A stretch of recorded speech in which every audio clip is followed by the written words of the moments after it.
Diu, la Maite està a l'Hospital de Terrassa perquè està malalta, té febre. Avui ha vingut a la tarda a visitar-la la seva amiga Fàtima i li ha portat una planta de regal. La Maite s'ha posat molt contenta. Què significa? ترجم الناس كله أنت كل شيء الناس من الأول. La Maite està a l'Hospital de Terrassa.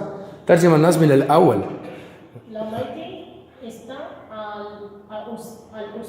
نعم اقرأ بالعربية وبعدين ترجم العربية. نو أولا بالكتالان وبعدين أيوة. La Maite está a hospital de Terrassa porque está malada. نعم. Febre. أبوي بنقول جاءت tarda visitar لزيارة la seva amiga seva amiga Fatima li ha portat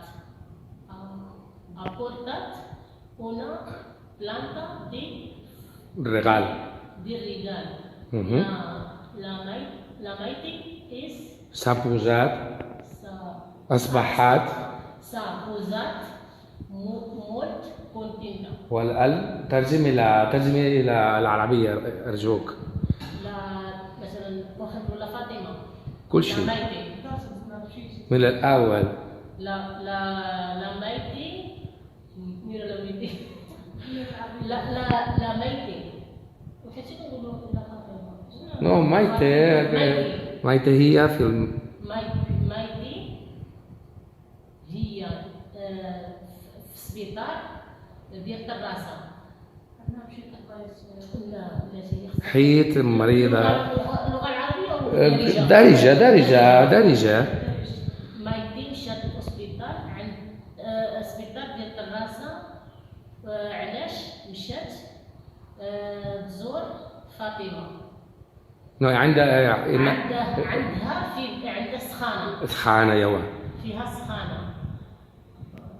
مشات في العشية. شكون جاءت في العشية؟ مشات عندها في العشية صديقة ديالها فاطمة. أيوة.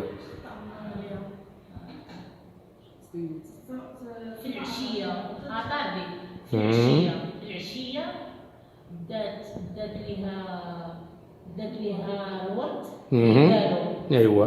وفاطمة فرحت بزاف. أيوة. جميل. No, entenem. La Maite està a l'hospital perquè està malalta. Malalta què significa? Marida. Té febre. Febre què significa? Skhana. I ha vingut a la tarda a visitar-la. Què significa visitar? زورة. زارة يزورو. I ha portat, què vol dir portar? Portar. يحمل بها. Portar vol dir que jo... Vale. Hazza.